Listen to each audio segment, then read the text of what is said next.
Hello, I'm Wayne Holmes. I'm Principal Researcher in Education at Nesta, the UK's Innovation Foundation.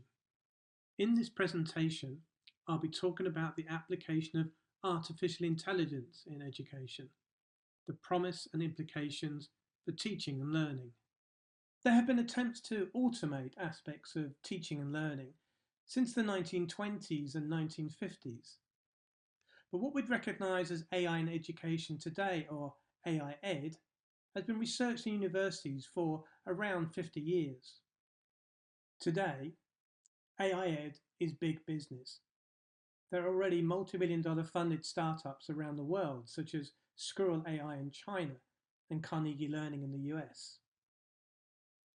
But it's also the big players, Amazon, Google, Facebook and others, have all invested millions of dollars to develop AI Ed products. By 2024, the market is predicted to become worth almost $6 billion. However, the reality is that AI technologies are still not that common in classrooms today. In any case, rather than being innovative and changing the way that we teach and learn, AI Ed often replicates existing practices, and in particular, existing educational myths. AI Ed might also have some unintended consequences that we need to be clear about. There are three ways in which AI impacts on education. To begin with, we have learning with AI, that's using AI technologies to support teaching and learning. Then we have learning about AI, in other words, teaching students how AI works. And thirdly, we have learning for AI. In turn, learning with AI has three different aspects. Student-facing AI, in other words, AI technologies that have been designed to support students directly. Then we have teacher-facing AI, AI technologies designed to support teachers.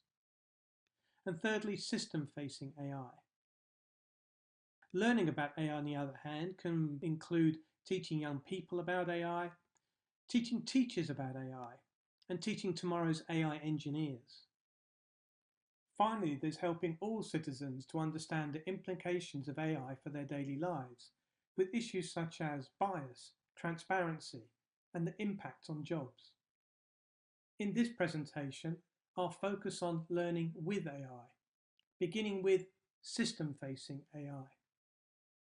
The reality is that AI technologies are being developed to support many aspects of school administration, such as admissions, timetabling, learning management, attendance recording, and predicting which students are at risk of failure. Most research and development has been on student-facing AI Ed. There are many different types. To begin with, we have the so-called intelligent tutoring systems. The list on the right names just some of the commercial examples that I've come across over the past few months, and I'm adding to this list all the time. One example is Mathia from Carnegie Learning in the US. Intelligent tutoring systems present their students with some information, perhaps an exercise or a quiz, and it monitors the student's responses. How the student responds determines the next set of information that the system presents. In this way, the system adapts the information given according to the student's individual capabilities, strengths and weaknesses.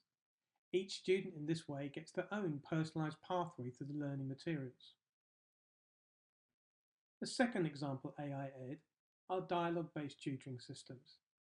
These engage the student in a conversation, leading the student through guidance and questions towards an understanding of the material that the system wants the student to learn. A third example are exploratory learning environments. You'll note on the right all of the examples are in italics. That's because all of these are still in the research labs. One example is Fractions Lab. In this application, the students are given a task and some tools that they can use to respond. But we know that in an exploratory learning environment, students typically will get lost very easily. So in this tool, the AI gives automated feedback, guiding the student and helping them work their way through the materials. Our next example AI Ed is automatic writing evaluation. Many of these systems, such as eRater, automatically, summatively assess a piece of writing, for example, if you're applying to study in an American university. On the other hand, tools like this one called Open Essayist gives the students formative support. The student uploads their assignment before they submit it for final marking, and the system will give them feedback and suggestions as to how it can be improved. Finally, we have language learning. These language learning apps, such as Alelo, use AI in many different ways. For example, to check the student's pronunciation is accurate. In addition to those applications, what other student-facing AI Ed possibilities are there? To begin with, what about collaborative learning? As educators, we all know that collaborative learning can be especially powerful, but we also know it can be very difficult to organise and make work effectively. So what about AI-powered support? For example, organising groups for collaborative learning can take 10 or 15 minutes of a teacher's time. Why can't an AI tool suggest the groups for the teacher, and the teacher can then change the groups around as they see fit? This could save the teacher a great deal of time while keeping them in full control. And then there's AI Ed continuous assessment. Mostly we have to prepare our students to pass examinations, but we know that those examinations are pretty superficial. What about AI that can support continuous assessment on an ongoing basis, perhaps supported by blockchain technology? And what about AI learning companions? All of our students carry with them their phones. Couldn't we have an AI tool on those phones that supports the students with everything they want to know, supporting them with their choices of what they study, when they should be in certain places, and suggestions of what they might look at next? So that's student-facing AI Ed. What about teacher-facing AI Ed? Let's look at some examples. The problem is I haven't been able to find any current examples of teacher-facing AI Ed. So let's think about the future. What future possibilities are there?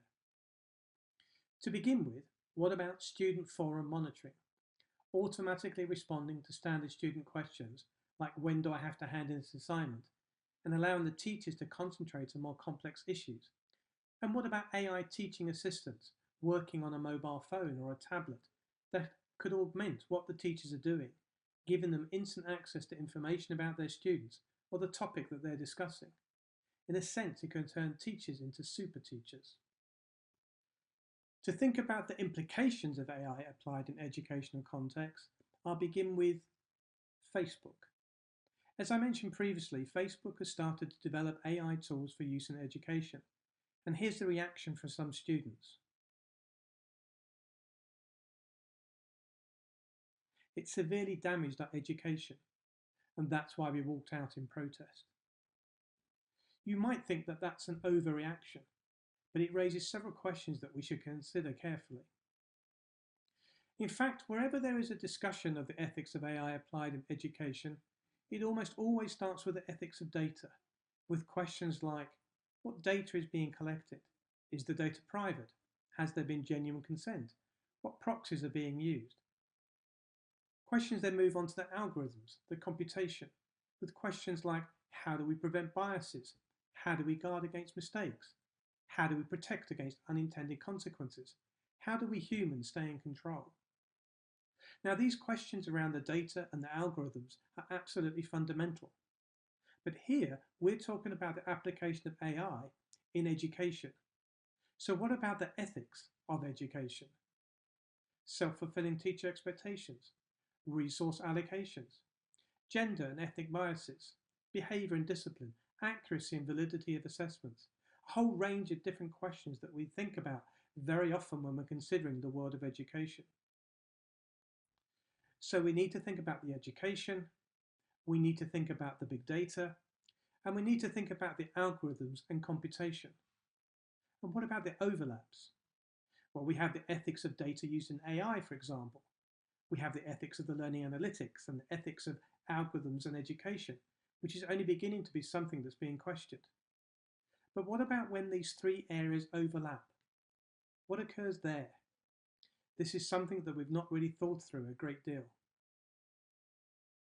I'm now going to mention some example ethical issues that AI Ed needs to address. To begin with, is AI Ed designed to replace or augment teachers? I'm quite confident that most AI Ed developers are not aiming to replace teachers, but by automating teacher tasks such as guidance or marking, a possible unintended consequence is that teachers will ultimately be replaced by automated systems, and teachers will be relegated to being nothing more than classroom managers. Then again, for some companies, maybe that's the real intention. In any case, at the very least, as we saw with the Facebook example, these systems can get in the way of the human relationships at the core of teaching and learning. And what about surveillance? Is this really how we want our classrooms to be, where the students are being consistently monitored all the time as they engage with the intelligent tutoring systems? In this example from China, the classroom has cameras watching the students' faces all the time. The system identifies 7 emotions, but the point is it's making sure that the students are paying attention. The data from this could also be used to evaluate the teacher's performance. And then we have products like these, EEG headbands, that monitor electrical signals from the brain. Another example from China.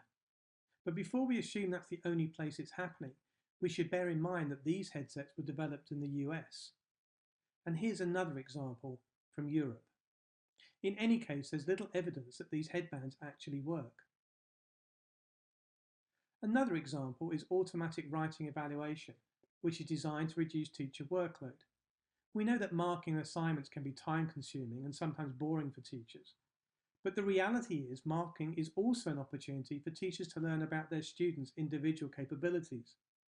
If teachers are no longer involved in the marking of assignments, then that's a whole range of information they're going to miss out on. In addition, there's currently little evidence that automatic writing evaluation for summative assessment is effective. Instead, these systems are typically trivial, reductive, inaccurate, undiagnostic, unfair, and secretive. Finally, what about the so-called personalised learning? A metaphor that I find useful involves school buses and Uber taxis. The idea is that the school bus represents classroom-based learning. Every student is on the same bus together, travelling along the same route to the same bus station. On the other hand, intelligent tutoring systems are the Uber taxis, taking each student along their own personalised route, which has got to be better. But the reality is that most intelligent tutoring systems effectively take students to the same bus station as the school bus. They tend to be designed to prepare students for passing exams. In other words, only the learning pathway is being personalised, not the learning destination. I would have thought that for learning to be genuinely personalised, it should give students agency over their own learning. It should empower them to fulfil their personal ambitions and potential, to do what psychologists call self-actualize. The point is, we don't take Ubers because we want to get to the bus station using a personalised route. We use an Uber because it takes us exactly to where we as individuals want to go. My chosen destination is different to your chosen destination.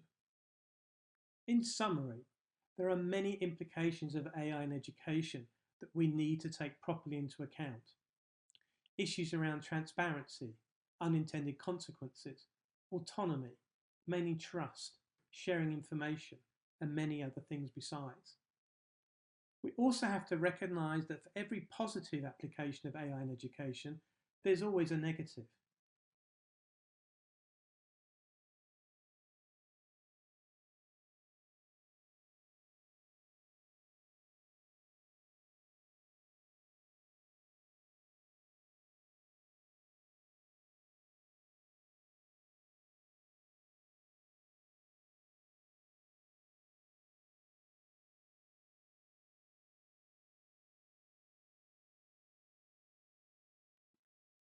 Finally, I want to mention 2 important publications. Firstly, the Beijing Consensus on Artificial Intelligence in Education, and secondly, the AI in Education UNESCO Guidance for Policymakers. In summary then, AI is likely to have a major impact in education. It has the potential to transform education for good, but also for bad. It's important that educators, learning scientists and policymakers engage with computer scientists and AI developers to ensure that AI Ed meets real needs. We should be bold and not limit our imagination to existing practices, but we must not be seduced by the lure of exciting technologies. Instead, we should always start and end with the learning.